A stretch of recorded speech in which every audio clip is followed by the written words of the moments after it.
Hello everyone, my name is Ricky and I've been part of a fantasy football league with a group of friends since 2006. Over the past 11 years, I've devoted a significant portion of my time and life to fantasy football. Every year we have crowned a winner at the end of each season. Of note, while I've never won a championship, I did come in second place in 2012.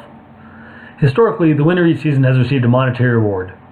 For whatever reason, after 10 seasons, some members of our fantasy football league thought it would be a good idea to create a punishment for the member who came in last place, affectionately referred to as Sacko. I personally did not vote for a punishment as I believe that merely coming in last place is embarrassment enough. However, others clearly felt differently. Our commissioner ultimately decided that Sacko must write an essay of at least 500 words on why he performed poorly this past season. Sacko must then post the essay to Facebook and then recite the video on YouTube and Facebook. Finally, Sacko's team name will be renamed for next year as agreed upon by the other league members.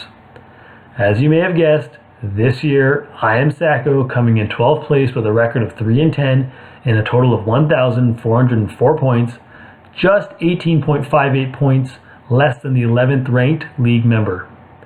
To be honest, this year I could care less that I am Sacko, because while my fantasy team came in last place, my real team, the New England Patriots, came in first place with an unbelievable comeback win in the Super Bowl.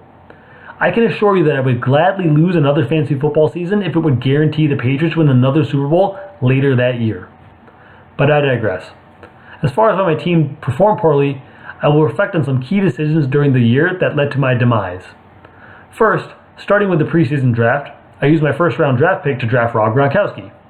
While he is obviously an amazing and explosive player, unfortunately, as you know, he only ended up playing in 8 games during the regular season due to injuries. Then, in the second round, I chose to draft Jamal Charles. As I'm sure many of you are aware, due to injuries, he only ended up playing 3 games during the regular season. While I still ended up drafting T.Y. Hilton in the 3rd round, Jeremy Hill in the 4th round, and the greatest of all time, Tom Brady, in the 6th round, other less fortunate draft picks included Jeremy Maclin in the 5th round, Tyler Lockett in the 7th round, and Derrick Henry in the 9th round, although he actually started to look promising in the second half of the season.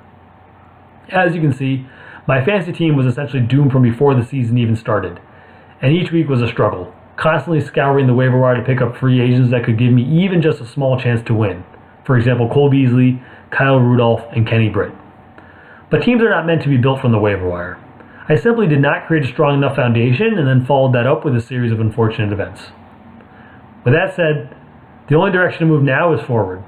If I had learned anything from this past season, is that I should not rely on Yahoo to provide accurate or appropriate predictions on player performance on draft day, as there were numerous instances where their site did not clearly indicate that certain players were injured at the time of the draft or even the severity or expected duration of player injuries.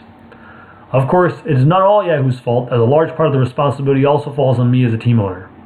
But I promise you, I will not give up and I will learn from this. In the meantime, the New England Patriots are once again Super Bowl champions, and that alone makes this fantasy football loss completely worth it. Thank you.